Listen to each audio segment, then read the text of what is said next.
What's up, YouTube? So, on the 14th, I turned 49. And, my stepson knew there was a piece of audio equipment I wanted. And that would be the DD Audio BSI. Would have came in this. Now, I had something. This is a parametric control. It says restore, enhance, and boost.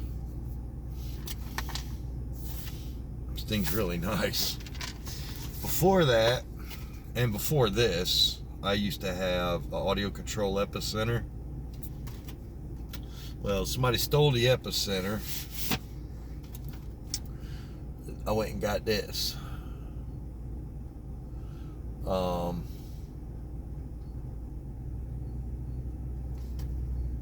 It's the soundstream bx108z digital bass restoration processor. Restores bass lost in digitally compressed music. It's basically a audio control epicenter with soundstream wrote across it.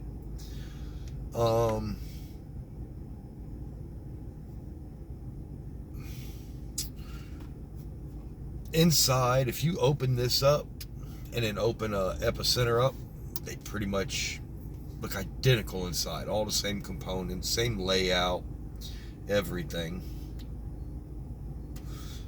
You do have to open it up and set your output voltage on a little jumper.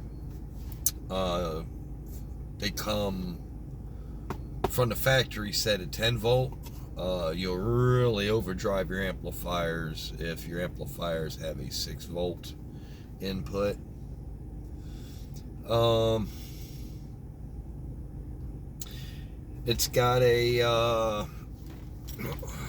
It's got sweep, width, and a active 12 dB subsonic crossover, and it crossovers for 3 frequencies: 35, 50, and 80 hertz.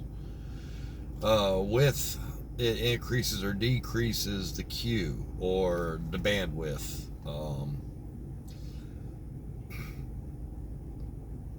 Whatever you set your center frequency as, which would be the sweep, you set your width for your center frequency.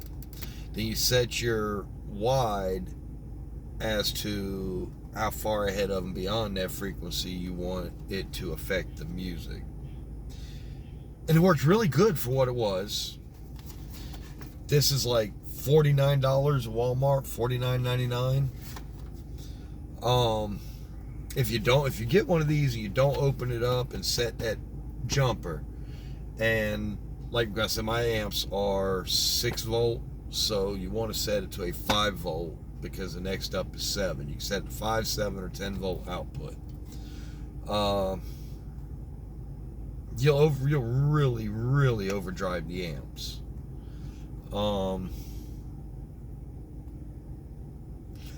But this thing worked pretty good. This guy, it don't only have the sweep and the wide. Well, here they call it effect and width, same thing. But this also gives you control over the frequency. It gives you a gain, a subsonic, and a low pass. This will do up to 10 volt output. I think this will do up to 20 volt output.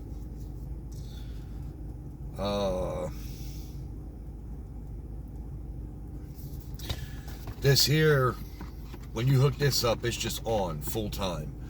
And it will,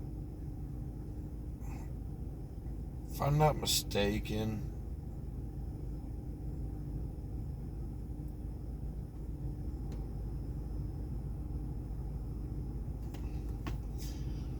frequency response 10 to 100 kHz.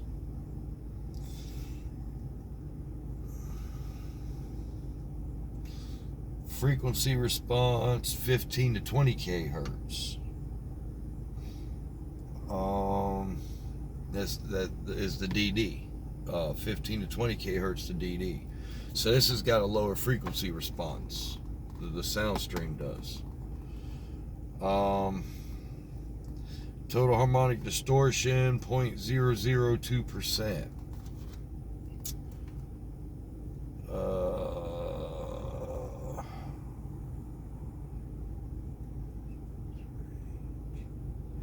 RCA input THD is 0.05 on here.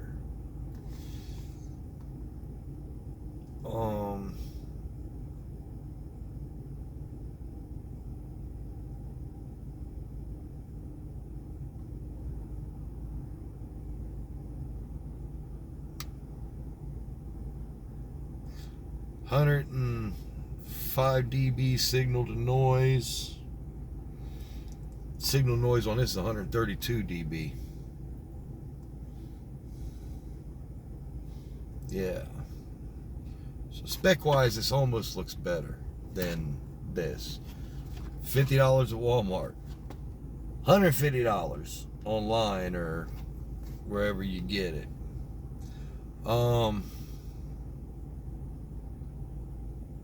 But here's the difference. Like I said, when you hook this up, it's just on. So if you want to play rebass music or something that's got a lot of bass, all you can do is turn the effect knob all the way down. And it's still going to be sort of active. This can send your amps into clip early. Sort of like Audio Control Epicenter can. This not so much. The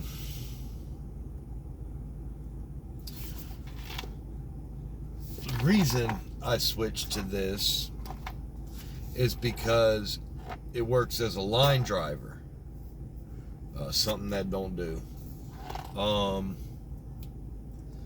And this you can defeat.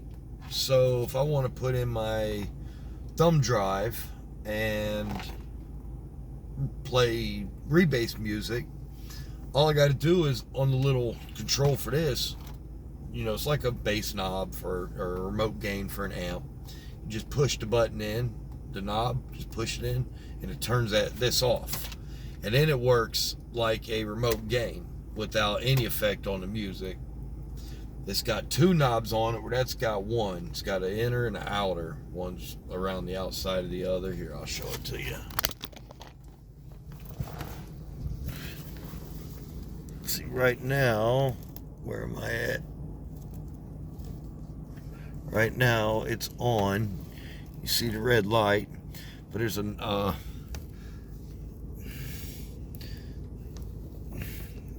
damn, it's hard to, because of the way I got the camera flipped, this is hard. Well, anyhow, there's a knob out here that controls the amount of effect, and then you've got this knob here, and that controls the gain, which is something that the Epicenter and the SoundStream don't do. So when I wanted to play rebass while I was running the SoundStream, I'd have to go back there and I'd have to unplug the power plug off of it to shut it all the way off.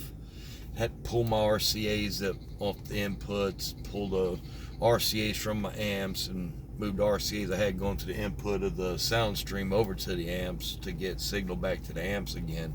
And then when I wanted to go back to regular music and I wanted to, you know, restore some bass in it, I'd have to go back there and I'd have to plug it back up, change RCAs around again. With this, with the DD, I just push a button. It's defeated, and it still works as a bass knob, which is great. To my ears,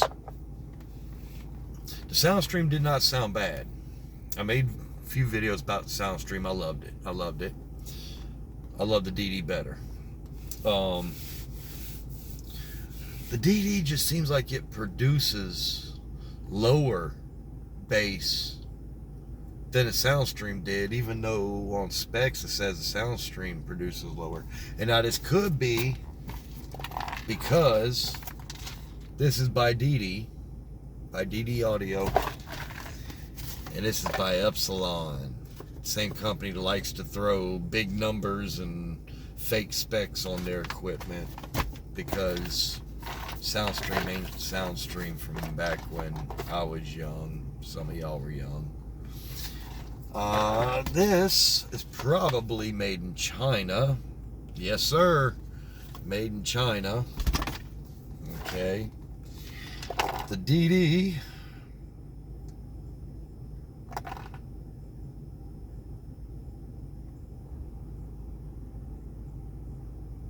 Huh. DD. Y'all need to fix this. Okay? Y'all are supposed to be made in America. Thought I was buying American. What do we have on the back, DD? Shame, shame. Designed in Oklahoma City. Made in China. Oh. I Googled that before ordering it. And what I put in was, is the DD BSI made in America? And it popped up, said, yes, it is. Everything DD is hand built, made in America. Well, you're lying. Stuff flying out of here. Huh. But, anyhow, what do I think about them now that I've run them both? Would I run the soundstream again? Yeah, that's what I had. I'd run it again. Sure. But the DD's just better, man. Not only do you got more control over it, you know, with the frequency and low pass and gain, it's got a clip light on the unit. Let you tell if your output signal going to your amps is clipped or not, and then you can use the gain to adjust until it's not clipping anymore.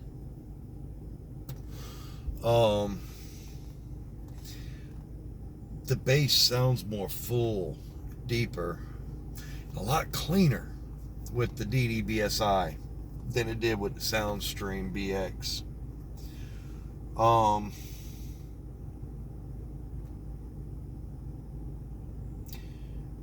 Both units are made of metal. The DD's control knob is made of metal, while the Soundstream's control knob is all plasticky, and just like every other Soundstream or power acoustic amp, Boss audio amp remote gain that comes with them, that real cheapy feeling and plasticky.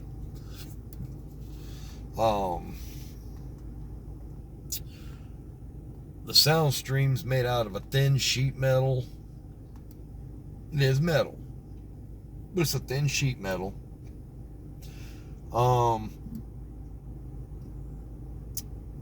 The DD it's made out of much thicker metal, or I believe it's aluminum. Feels like it's made out of all aluminum.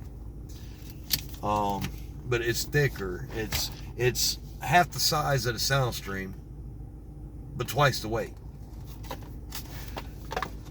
The upside to the Soundstream, I loved the look of it, but that big old spider on it's plastic. Now that is a 3D raised up, you know, tarantula, the Soundstream tarantula logo, but it is chintzy plastic. Looks great though. The eyes on the spider there light up to let you know it's on, and then it had three other little lights that lit up when it was actually active and affecting the music. The DD's just got one blue light, and it's a clean design. Looks just like that. Looks just like that. So the soundstream's a little more flashy for show if you're gonna like do a pretty, all pretty build and you want some cool looking stuff in it. Do I think, now that hearing the DD audio and hearing the soundstream, do I think the DD was worth the $150 versus the $50 for the soundstream? Was it worth the extra $100?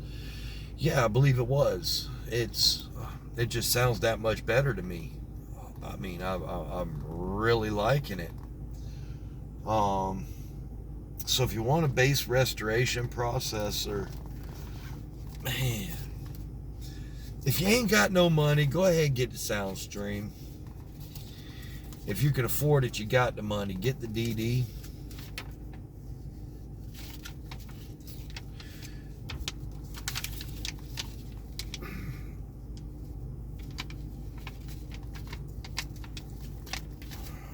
Sorry, this is going to be sort of a longer video, but I want to give you a full, yeah.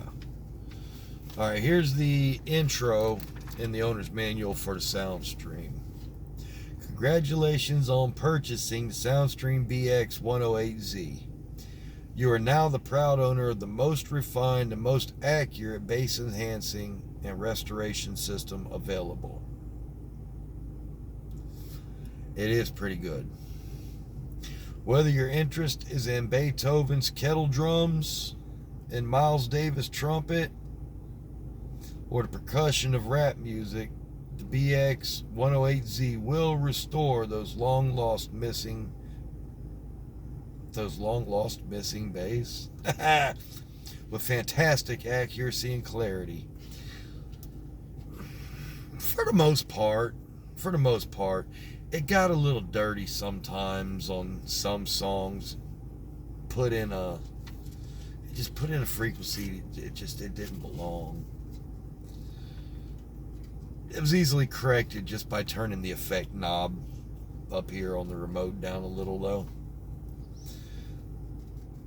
There's a dash mounted level control that permits instant adjustments, whether it's because your passenger is not as much a bass head as you are, or for whatever reason you want to turn it down a bit.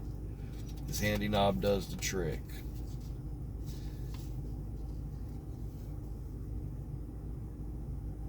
Because of the variations in the recording process, we developed bx108z to help restore any low frequencies lost during the recording process. However, the acoustics of various environments are different. And then it goes into telling you what the sweep controls, the width control does. The sweep control allows you to select a center frequency, the frequency most affected, between 27 and 63 hertz.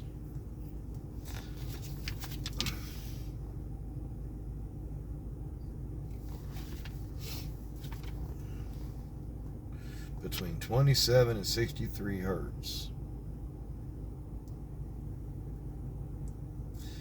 The product features bass restoration. It contains a bass restoration circuit that accurately injects low frequency information back into the signal path. What that means in simple terms is that it will give you more bass impact to your collection of music. It's got a bass equalization circuit, has a unique equalization circuit that contours the restored bass to your speaker systems. Talks about the dash mount remote control. There's literally nothing special about that cheap thing.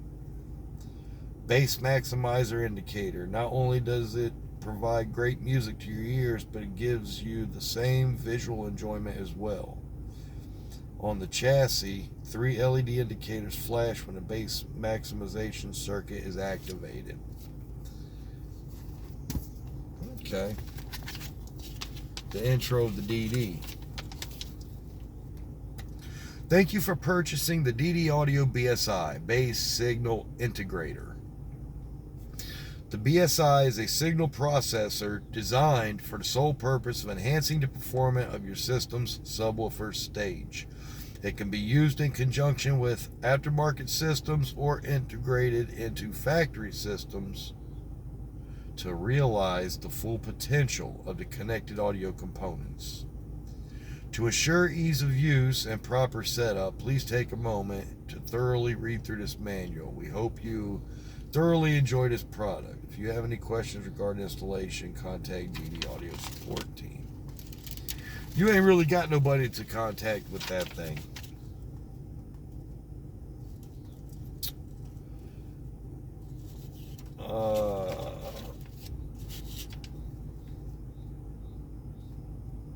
Now here's a feature this has that also had.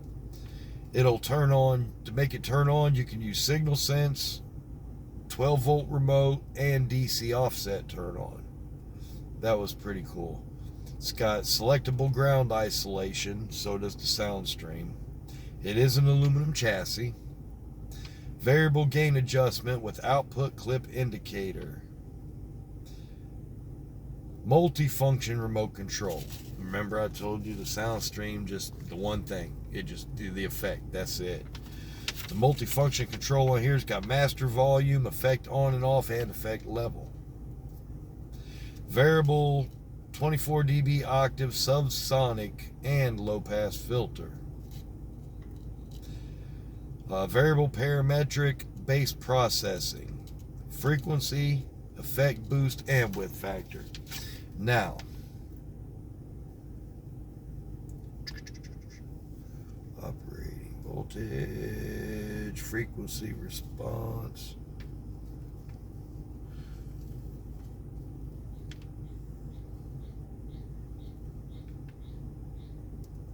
Frequency effect range 30 to 80 hertz. Subsonic filter 15 hertz to 50 hertz, 24 dB octave. Low pass filter 50 hertz to 500 hertz, 24 dB octave. This is the DD.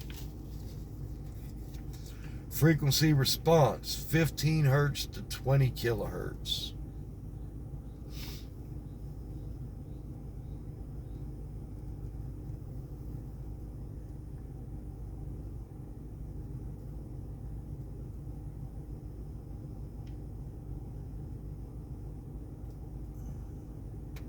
Yeah.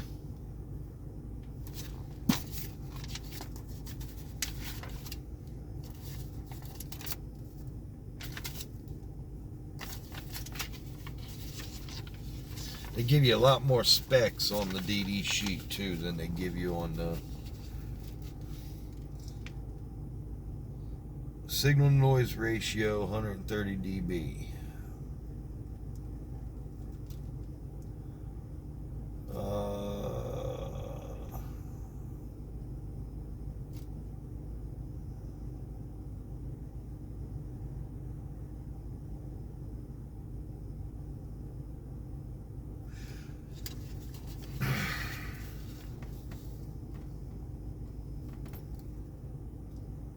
The maximum input level for the SoundStream is 15 volts RMS.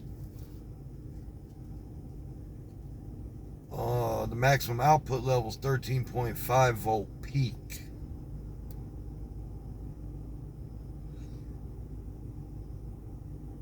Frequency response to the DD was 15 hertz to 20K. Frequency response of the SoundStream is 10 hertz to 100K. Give or take 1 dB.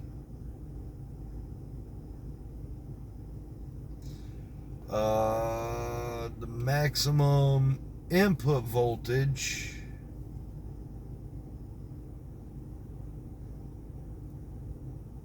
of the DD, there's 2 to 20 volt and 4 to 40 volt. RCA input sensitivity is half to 5 volt or 1 to 10 volt.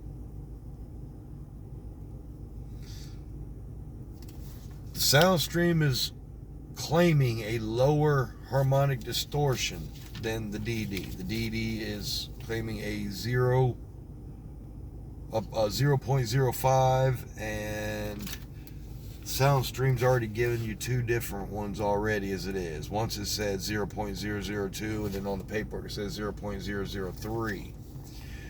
I can tell you, listening to it by ear, the SoundStream produced more distortion. Wasn't that bad, but yeah. All in all, I like the DD over SoundStream, but I wouldn't hesitate to hook up and run either one of them. Yeah, I know this video's getting long. It's 25, almost 26 minutes already, so I'm gonna get up out of here. Sorry it took so long, but I just wanted to go over the two, run a little comparison of the specs side to side. I wish I had the paperwork from Audio Control still. I would have compared its specs to both of them as well. But my brother had given me the Audio Control years and years and years ago. It was already used. I had to go get a knob and a control knob, the remote knob and the wire for it, because it was missing that when he gave it to me. But I didn't see much difference in the way the Epicenter sounded and the way the SoundStream sounded. I hear a big difference, pretty big difference between the way the DD sounds and the way the SoundStream and the Epicenter sounded, though.